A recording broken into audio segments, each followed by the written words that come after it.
Hello friends, నమస్తే, good morning. అత్త కోడలు, అత్త కోడలు. ఎందుకంటే ప్రతి అత్త ఒక ఇంటి కోడలే ఒకప్పుడు. ఇది అక్షర సత్యం. ప్రతి అత్త ఒకప్పుడు ఒక ఇంటికి కోడలే. కానీ మనం ఎన్నో జన్మల నుంచి కావచ్చు, అంటే ఎన్నో జన్మలంటే మనం చూసి ఉండకపోవచ్చు, కానీ ఎప్పటి నుంచో మనం చూస్తున్నటువంటి, మనం తెలుసుకున్నటువంటి విషయాలు ఏంటంటే అత్త కోడల మధ్యన సఖ్యత ఉండదు. ఇది అక్షర సత్యం. చాలామంది అంటుంటారు మాటలకి, మా అత్తగారు నేను అమ్మ లెక్క చూసుకుంటాను, మా కోడలు నేను కూతురు లెక్కే చూసుకుంటానని. ఇది అసంభవమైనటువంటి విషయం. సంభవమా? అత్తా కోడల్లో తల్లి కూతుళ్ళ లెక్క అంతకంటే ఎక్కువగా మేము ఉంటున్నామని చెప్పేటటువంటి వ్యక్తులు గుండె మీద చేసుకొని చెప్పండి. అత్త చెబుతుందా మాట? కోడలు చెప్పగలదా? లేదండి. కానీ అత్త కోడళ్ళు తల్లి కూతుళ్ళు లెక్క ఉన్నారని చెప్పేసి మీ స్ట్రీట్లో అనుకోవాలి. అనుకోవాలంటే యాక్టింగ్ చేస్తే రాదుగండి. యాక్టింగ్ చేస్తే వస్తుందా? అత్తగారిని రెస్పెక్ట్ చేయాలి. అత్తగారు చెప్పినట్లు నడుచుకోవాలి. ఎందుకంటే పుట్టింటిలో ఉన్నటువంటి సంప్రదాయాలు, పుట్టింట్లో ఉన్నటువంటి పద్ధతులన్నీ వేరుగా ఉంటాయి. మనం అత్తవారింటికి ఎప్పుడైతే వెళుతుందో ఈ కోడలు, అక్కడ ఉన్నటువంటి సంప్రదాయాలు, వాళ్ళ పద్ధతులు అవి కూడా వేరుగా ఉంటాయి. ఈ డిఫరెన్స్ ఏదైతే ఉందో దాన్ని అర్థం చేసుకుని మసులుకునేటటువంటి తత్వం ఉండాలి కొత్తగా వచ్చినటువంటి కోడలకి. ఈ ఫస్ట్ పాయింట్. అత్తగారు కావచ్చు, మామగారు కావచ్చు, మరుదులు కావచ్చు, బావగారులు కావచ్చు, ఆడపడుచులు కావచ్చు, ఎవరైనా కావచ్చు, కొత్తగా మన ఇంటికి వస్తున్నది కోడలుగా. ఆమె సంప్రదాయాలు, ఆమె పద్ధతులన్నీ వేరు. వాళ్ళ కుటుంబాన్ని మొత్తాన్ని, తల్లిదండ్రిని, అక్క చెల్లెల్ని, తోడబుట్టిన వాళ్ళని, అన్నదమ్ముల్ని అందరినీ వదిలేసి మన ఇంటికి వస్తుంది గృహలక్ష్మి లెక్క. వచ్చినప్పుడు ఆమెని మన కుటుంబ సభ్యులే, మన మనిషి అని ఓన్ చేసుకోవాలి, ప్రేమగా చూసుకోవాలి.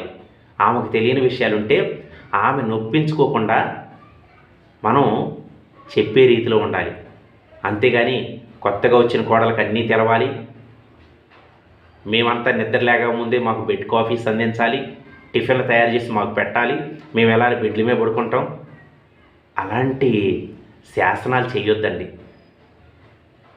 ఆమె కొంచెం మీరు యథాస్థితిగా మీరు ఎప్పుడైతే లేస్తున్నారో, అత్తగారు కావచ్చు, మీరు ఎప్పుడైతే ఎర్లీగా లేస్తున్నారో, మీ పనులు మీరు ఎప్పుడు స్టార్టింగ్ నుంచి ఎలా చేసుకుంటున్నారో అలా చేసుకోండి కోడలు వచ్చినప్పుడు కూడా.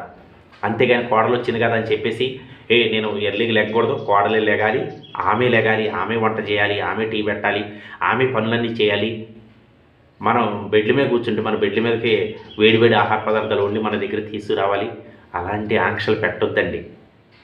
మీరు రొటీన్గా ఎలా అయితే పని చేసుకుంటున్నారో అలానే లేచేసి ఎర్లీగా మీ పనులు మీరు ముగించుకుంటుంటే ఆ కొత్తగా వచ్చినటువంటి కోడలు కూడా గమనిస్తుంది, వీళ్ళంతా పద్ధతిగా ఉంటారట్టుంది, వీళ్ళు ఎర్లీ మార్నింగ్ లేస్తారు, మనం కూడా లేగాలి, మనం కూడా సక్రమంగా పనులు చేయాలి అనేటటువంటి ఆలోచన అనేది ఆమెకు కూడా వస్తుంది. మీరు చేసేటటువంటి పనులు కూడా ఆమె నేర్చుకుంటుంది, మనలో కలిసిపోతుంది. మీరు కలుపుకోవాలి, సంయమనం పాటించాలి, సంతోషంగా మాట్లాడాలి. కొత్తగా వచ్చినటువంటి కోడల ముందు మీరు ఇంట్లో ఒకరికొకరు గొడవ పెట్టుకోవద్దు. అందరూ యూనిటీగా ఉండాలి, ఒకరికొకరు ప్రేమగా ఉండాలి.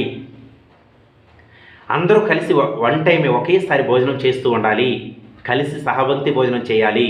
అప్పుడు ఆమె అనుకుంటుంది వీళ్ళ కుటుంబంలో అండర్స్టాండింగ్ ఉంది, ఈ కుటుంబంలో అండర్స్టాండింగ్ ఉంది, ఈ కుటుంబంలో ప్రేమ ఉంది, ఈ కుటుంబం అనేది ఒక యూనిటీగా ఉంది, స్ట్రాంగ్గా ఉంది అని చెప్పేసి ఆ కొత్తగా వచ్చినటువంటి కోడలు కూడా గమనిస్తుంది. అప్పుడు మీ ఆచారాలు, మీ పద్ధతులు, మీరు ఎలా అయితే ఉంటున్నారో అలాంటి విషయాలకి అన్నిటికీ అలవాటు పడుతుంది.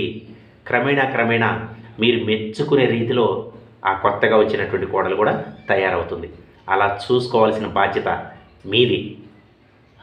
ఇది సెకండ్ వెర్షన్. థర్డ్ వెర్షన్ చూసినట్లయితే కొత్తగా వచ్చినటువంటి కోడలు ఎలా ఉండాలంటే తెలుసా?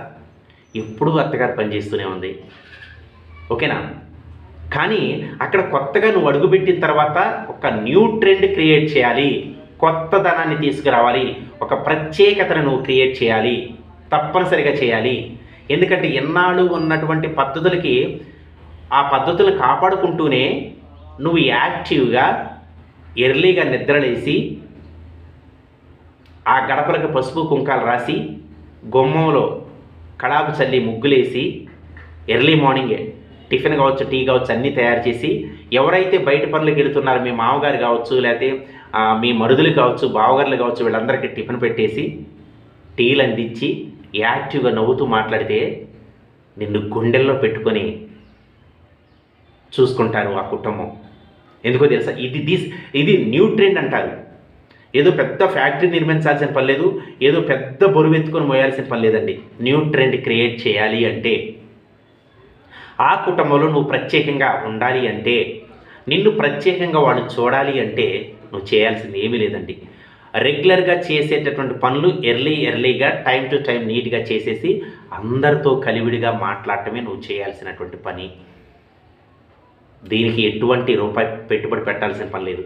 నీ ఫేస్లో చిరునవ్వు అనేది చెక్కు చెదరకుండా ఉండాలి, చక్కని చిరునవ్వు ఉండాలి, చక్కని చిరునవ్వు నీ ఫేస్లో ఉండాలి, చక్కని పలకరింపు ఉండాలి. అత్తగారికి రెస్పెక్ట్ చేయాలి. అత్తతో నువ్వు దురుసుగా మాట్లాడటం వల్ల ఇక్కడ వీళ్ళ పరువుతో పాటు నీ పరువు కూడా బజారున పడుతుంది. అందరూ మీ గురించి మాట్లాడుకుంటారు.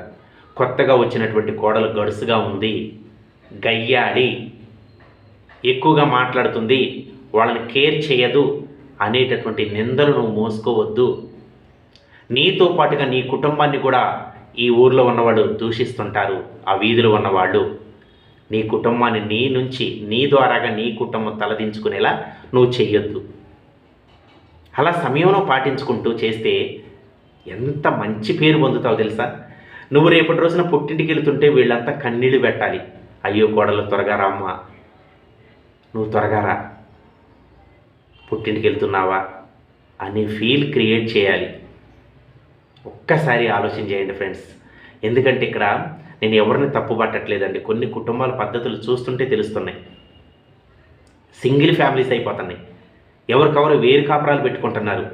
కలిసిన కుటుంబంలో కూడా విద్వేషాలు రెచ్చగొట్టుకుంటున్నారు. ఒకరికొకరు ప్రేమగా మాట్లాడుకోవటం లేదు. అసలు అత్త కోడలతో మాట్లాడదు, కోడలు అత్తతో మాట్లాడదు. అంత సీరియస్నెస్. ఏం సాధిస్తారు? అశాశ్వతమైనటువంటి జీవితం. ఎప్పుడు కళ్ళు మూస్తామో తెలియదు, ఎప్పుడు మరణిస్తామో తెలియదు. మన చేతిలో ఏమీ లేదు. మంచి చేస్తే మంచి తిరిగి వస్తుంది, చెడు చేస్తే చెడు తిరిగి వస్తుంది.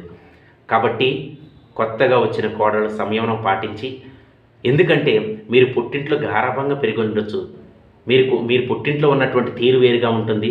అత్తగారింటికి వచ్చిన తర్వాత మీ తీరు, మీ ప్రవర్తన ఏరుగా మార్చుకోవాల్సినటువంటి అవసరం ఎంతైనా మీకే ఉంది. కాబట్టి దయచేసి మీరు అందరిలా ఉండకుండా ఒక ప్రత్యేకంగా మీరు ఉండాలి. ప్రత్యేకమైనటువంటి ఉన్నతమైనటువంటి మంచి పేరు మీరు పొందాలి. అత్తగారింటికాడ కూడా మీరు అందలం ఎక్కేటట్లు, మిమ్మల్ని అందరూ రెస్పెక్ట్ చేసేటట్టు చేసుకోవాలి అంటే మీ చేతుల్లోనే ఉంది. మీ చేతల్లో, మీ పనుల్లో, మీ మాట తీరులోనే ఉంటుంది. కాబట్టి దయచేసి కొత్తగా వచ్చినటువంటి కోడళ్ళు ఎవరైనా ఉంటే ఈ వీడియో మీరు కనుక చూసుంటే సంయమనం పాటించండి.